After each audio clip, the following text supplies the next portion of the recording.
a move that sparked praise, concern, and no shortage of political debate, US President Donald Trump has issued an executive order to rebrand the United States Department of Defense as the Department of War.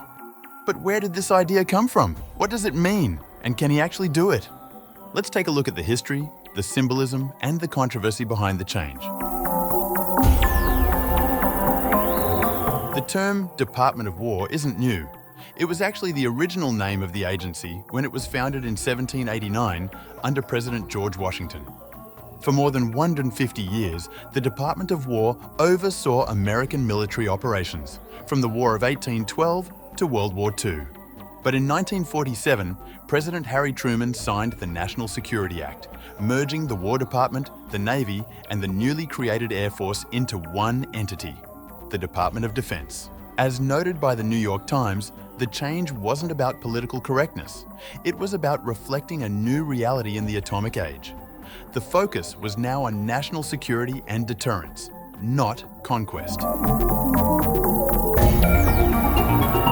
Fast forward to 2025. President Trump, back in office, has decided to reverse course. At a signing ceremony in the Oval Office on September 5th, Trump signed Executive Order 14-97, declaring that the Department of Defense will now be referred to, at least in executive branch communications, as the Department of War.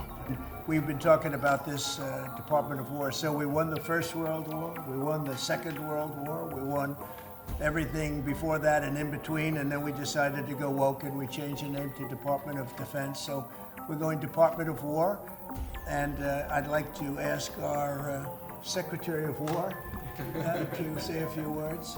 Pete Hegseth. I think it's a much more appropriate name, especially in light of where the world is right now. We have the strongest military in the world. We have the greatest equipment in the world. We have the greatest manufacturers of equipment by far. There's nobody to even compete. And you see that with this and so many other things. The Patriots are the best. Every element of the military, we make the best by far. The change is currently symbolic. Legally, only Congress can alter the department's official name as established in the US law. According to the BBC, Trump's order allows the new name to be used as a secondary title, while he pushes Congress to make it permanent. So why the shift? For Trump, it's about projecting strength. Trump and Defense Secretary Pete Hegseth, now rebranded Secretary of War, say the department should return to a warrior ethos. This name change is not just about renaming, it's about restoring.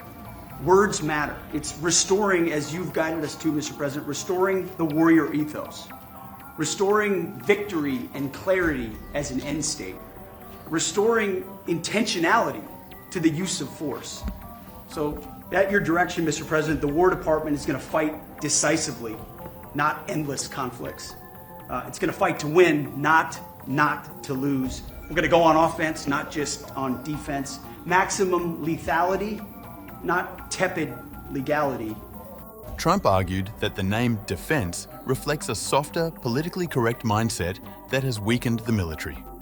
In his words, Well, we could have won every war, but we really chose to be very politically correct or wokey. However, not everyone agrees. Critics, especially Democrats and veterans, see the move as costly, performative, and dangerous. Senator Tammy Duckworth, a military veteran, called it a waste of money and said the money should be spent on military families or diplomacy instead. Senator Andy Kim said the renaming was a childish idea. Americans want to prevent wars, not tout them. According to experts cited by the New York Times, the 1949 renaming to Defense wasn't a branding exercise. It was a signal to the world that America stood for peace through strength, not aggression. And while Trump insists that rebranding helps morale and global posture, many argue it sends the wrong message, that the US is eager to fight, not prevent conflict. So what's next? The Pentagon website has already switched to war.gov, and the official communications now refer to the Department of War. But the actual legal name? Still Department of Defense. From George Washington to Harry Truman, and now Donald Trump, the name of America's military command has always reflected the times. While the title may change, but the mission, and the message behind it may matter more than ever.